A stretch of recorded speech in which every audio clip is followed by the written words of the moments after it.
Bonsoir à tous et bienvenue en direct sur KTV. Nous sommes le vendredi 27 mars et à la une de cette édition, le Covid-19 avec désormais 50 cas recensés à Mayotte.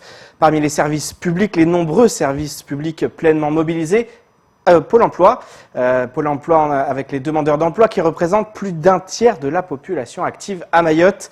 Pôle emploi a donc décidé de prendre des mesures exceptionnelles afin que personne ne se retrouve pénalisé. Parmi elles, tous les demandeurs d'emploi seront actualisés d'office, quelle que soit leur situation. Ce matin, nous étions par téléphone avec le directeur de l'institution à Mayotte. Au montage, Leslie Vimonet. À l'instar de tous les autres services publics, Pôle emploi Mayotte doit composer avec l'épidémie de Covid-19 et le confinement qu'elle induit. Selon le directeur de l'institution, les équipes sont largement mobilisées afin d'assurer les missions. On a mis en ligne, en marche des lignes téléphoniques sur lesquelles, quand les demandeurs d'emploi appellent, ils tombent sur des conseillers de Pôle emploi qui rebasculent vers d'autres conseillers pour assurer un premier niveau de renseignement. J'ai à peu près 70% des personnels présents qui se positionnent en télétravail.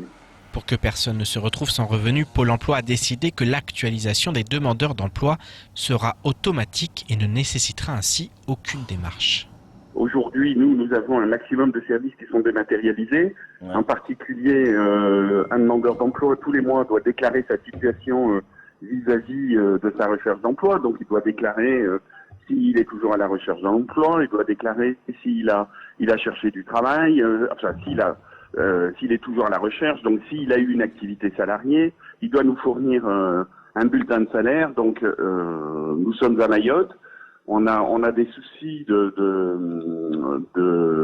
pénétration, on va dire, d'Internet dans les foyers mahorais. Donc, du coup, on reçoit beaucoup de demandeurs d'emploi en début de mois. L'actualisation démarre toujours le 28 du mois. Donc, ça veut dire qu'à partir de demain, théoriquement, les demandeurs d'emploi devraient déclarer leur situation.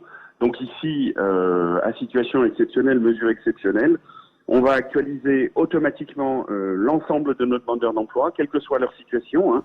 Le versement des allocations qui doit intervenir ce week-end constituera une avance qui sera ensuite régularisée pour les personnes qui ont connu un événement au cours du mois de mars, même si pour l'heure l'activité est au point mort, rendant les offres d'emploi inexistantes.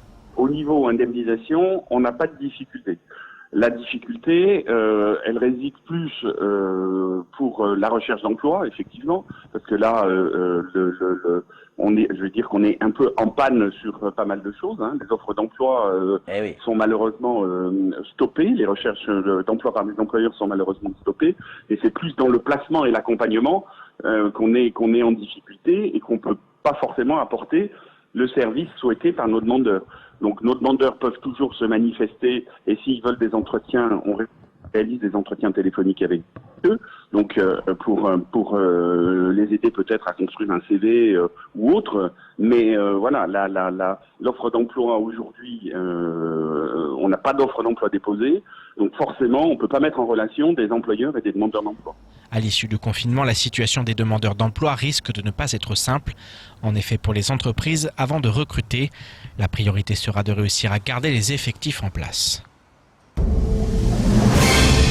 Et si Pôle emploi souhaite rassurer les demandeurs d'emploi, l'inquiétude demeure pour de nombreux salariés. En effet, certaines entreprises ne pourront pas s'acquitter des salaires par manque d'activité. Par ailleurs, l'inquiétude est également grande pour ceux qui continuent de travailler, parfois au risque de contracter la maladie qui circule sur le territoire. Je vous propose d'écouter le secrétaire général de l'UDFO lors de la matinale de Kwesi. La solution, ce serait d'arrêter des activités quand c'est plus possible. Donc cela, je vois qu'il y a des activités qui ne sont pas du tout arrêtées et que des personnes continuent à y aller. Voilà, donc ils sont exposés. Donc la solution serait d'arrêter toutes les activités pendant une ou deux semaines, voir comment les choses vont se dérouler. Mais là, je constate qu'il y a beaucoup de travailleurs qui sont exposés parce que les employeurs civils publics des fois obligent à ce qu'on se déplace vers les lieux de travail. Et ce déplacement-là, souvent, se fait au risque et péril des travailleurs parce qu'ils sont confrontés au transport en commun. Et les transports en commun, c'est la promiscuité, et donc c'est le contact direct avec les autres. Donc, quelque part, si on continue comme ça, c'est qu'on est complètement inconscient. Et le gouvernement a annoncé toute une série de mesures visant à éviter que l'économie ne s'écroule. Des mesures d'assouplissement ont ainsi été prises. Elles concernent notamment la durée du travail hebdomadaire. Pas vraiment de quoi plaire aux syndicats de salariés qui ont pu s'entretenir avec le Premier ministre Édouard Philippe dans la journée. Je vous propose de regarder ce résumé des mesures réalisées par nos confrères de TF1 à 13h.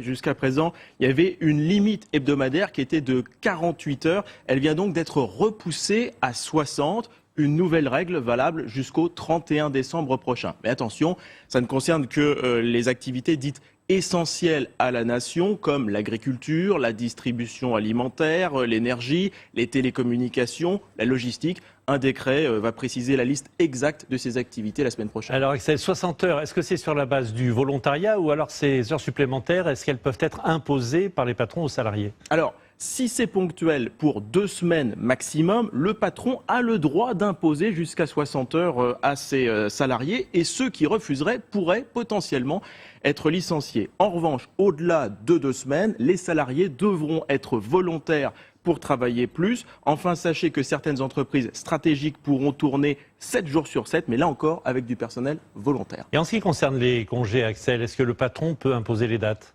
Oui, sous réserve qu'il y ait eu un accord avec les syndicats, accord de branche ou accord d'entreprise, eh bien votre patron pourra vous imposer de prendre jusqu'à 6 jours de congés payés et même déplacer ceux qui ont déjà été posés, y compris au-delà du 31 mai. Concernant les RTT et les jours stockés sur votre compte épargne-temps, là il peut imposer de les prendre quand bon lui semble, même sans accord d'entreprise, dans la limite de 10 jours.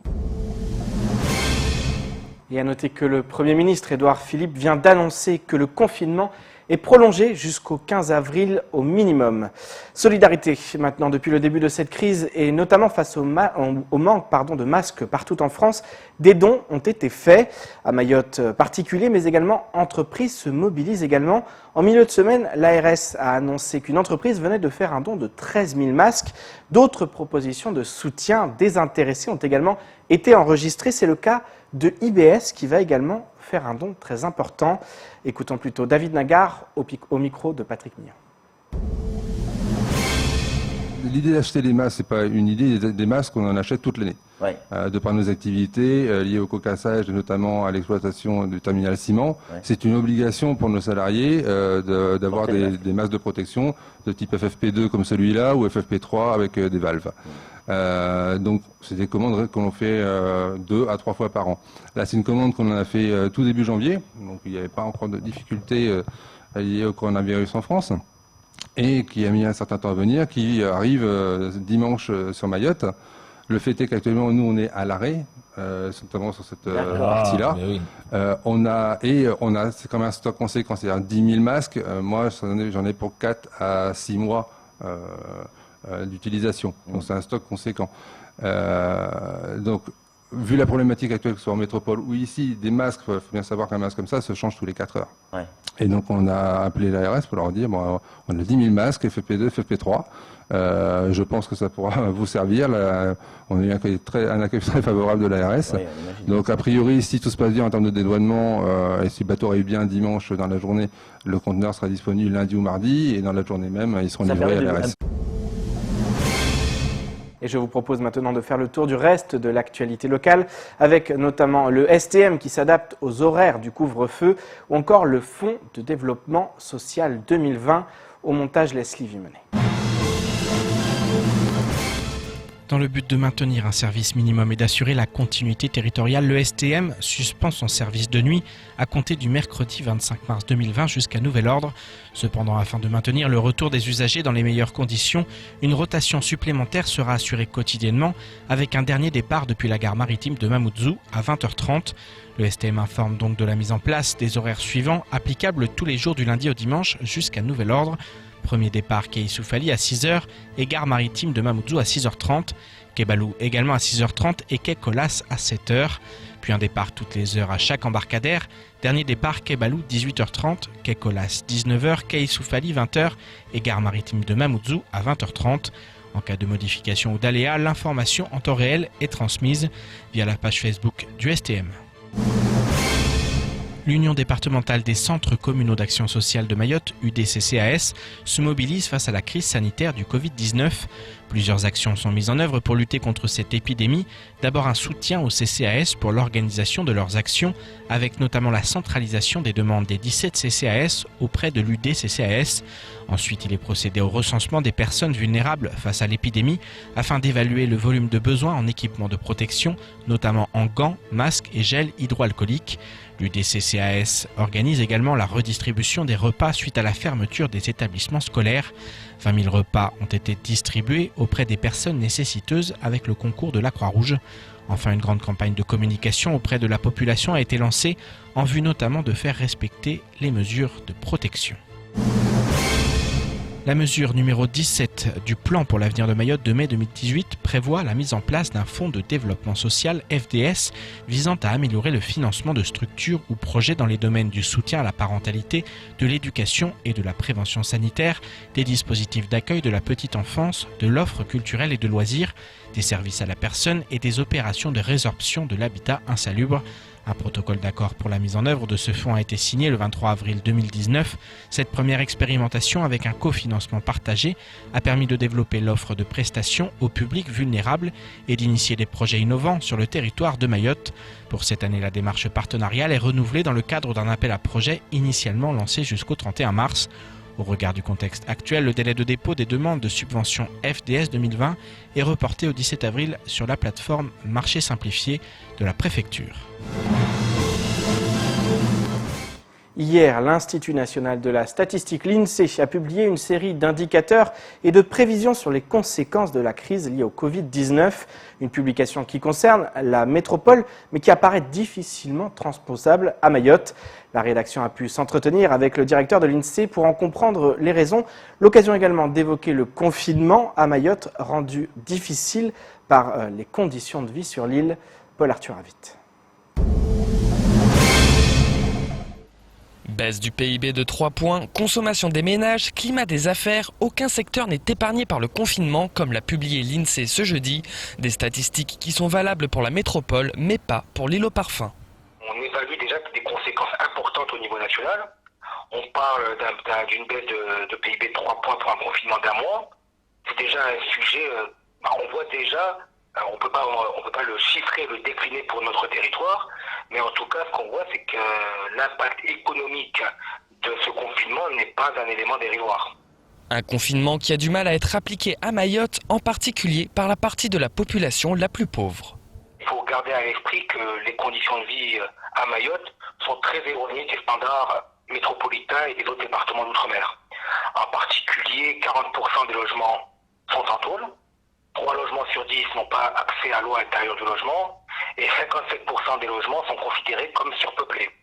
Donc évidemment, la question du surpeuplement, de l'accès à l'eau et de la nature du bâti conditionne de voir les possibilités de conditionnement de manière différente avec ce qui se passe au niveau national ou des autres départements d'outre-mer.